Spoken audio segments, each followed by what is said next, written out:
আজকে বানাচ্ছি খুব পরিচিত আর রাজকীয় একটা পদ, মাছের মাথা দিয়ে বাঁধাকপি।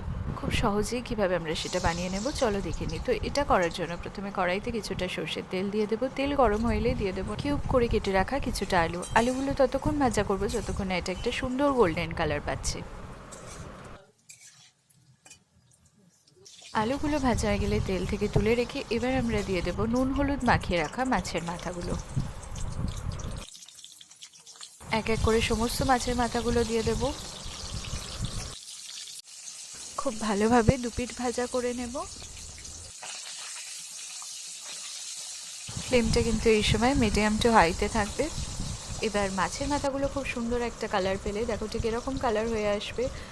মাছের মাথাগুলো আমাদের ভেজে নেওয়া কমপ্লিট। এই স্টেজেতে আমরা মাছের মাথাগুলো তুলে একটা পাত্রে আলাদা করে নেব। এবার আমরা কড়াইতে ফোড়নের জন্য অ্যাড করব হাফ টিস্পুন সাদা জিরে, দুটোর মতো তেজপাতা আর দুটোর মতো গোটা শুকনো লঙ্কা। ফোড়নটা দিয়ে দু চারবার খুব ভালো করে নেড়ে চেড়ে নিয়ে এটা যখন খুব সুন্দর একটা অ্যারোমা আসবে তখন আমরা অ্যাড করে দেবো ঝুরি করে কেটে রাখা কিছুটা পেঁয়াজ। পেঁয়াজটা এদিকে ভাজা হতে থাকবে আর ততক্ষণে আমরা বাঁধাকপি সেদ্ধ করে রাখবো। পেঁয়াজটা কিন্তু আমাদের স্টেয়ার করতে থাকতে হবে, নাহলে এক সাইডটা পুড়ে যাবে আর এক সাইডটা কাঁচা থেকে যাবে। এবার কপিটা ভাপাতে আমাদের মোটামুটি সময় লাগবে ওই মিনিট 10-এর মতো।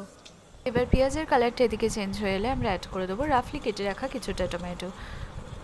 টমেটোটা দেওয়ার পর পুরোটা খুব ভালোভাবে মিশিয়ে নেবো। দেন আমরা অ্যাড করে দেবো স্বাদ মতো নুন অ্যাড করে পুরোটা আবারও খুব ভালোভাবে মিশিয়ে নেবো। এবার বাঁধাকপিটা গরম জল থেকে তুলে আমরা জল ঝরিয়ে নিয়েছি। এটা তোমরা যে কোনো স্ট্রেনার দিয়ে করে নিতে পারো। আর এদিকে টমেটোটা আমাদের গ্রেভি হয়ে আসলে আমরা অ্যাড করে দেবো 2 টিস্পুন আদা বাটা। এবার আদা বাটা দেওয়ার পর আমাদের কিছুক্ষণ কষতে থাকতে হবে খুব ভালো করে যতক্ষণ না আদার কাঁচা গন্ধটা চলে যাচ্ছে। দেন আমরা অ্যাড করব 1 টিস্পুন হলুদ গুঁড়ো, 1 টিস্পুন জিরে গুঁড়ো দিয়ে পুরোটা খুব ভালোভাবে মিশিয়ে নিয়ে কিছুক্ষণের জন্য আমরা কষতে থাকবো।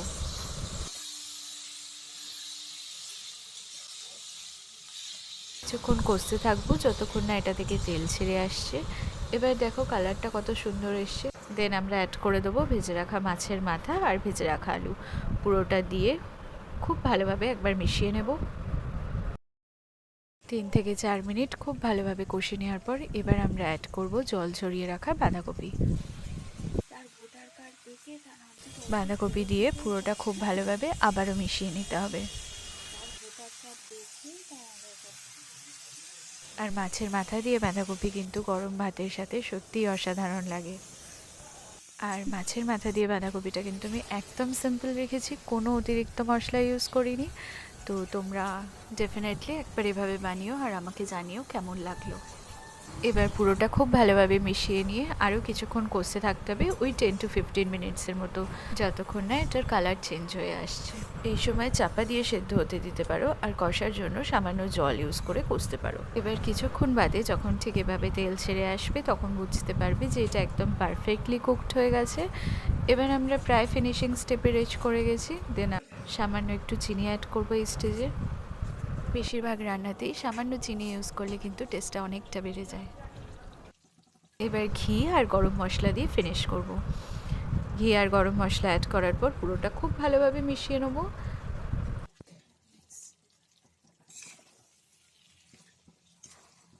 আর গরম মশলাটা দিয়ে কিছুক্ষণের জন্য কভার করে রেখে দেবো যাতে ঘি গরম মশলার পুরো ফ্লেভারটা পুরোটার মধ্যে ভীষণ ভালোভাবে অ্যাবজর্ব করতে পারে। ব্যাস এভাবেই রেডি হয়ে যাবে একদম রাজকীয় স্বাদের মাছের মাথা দিয়ে বাঁধাকপি। অবশ্যই ট্রাই করো আর জানিও কেমন লাগলো।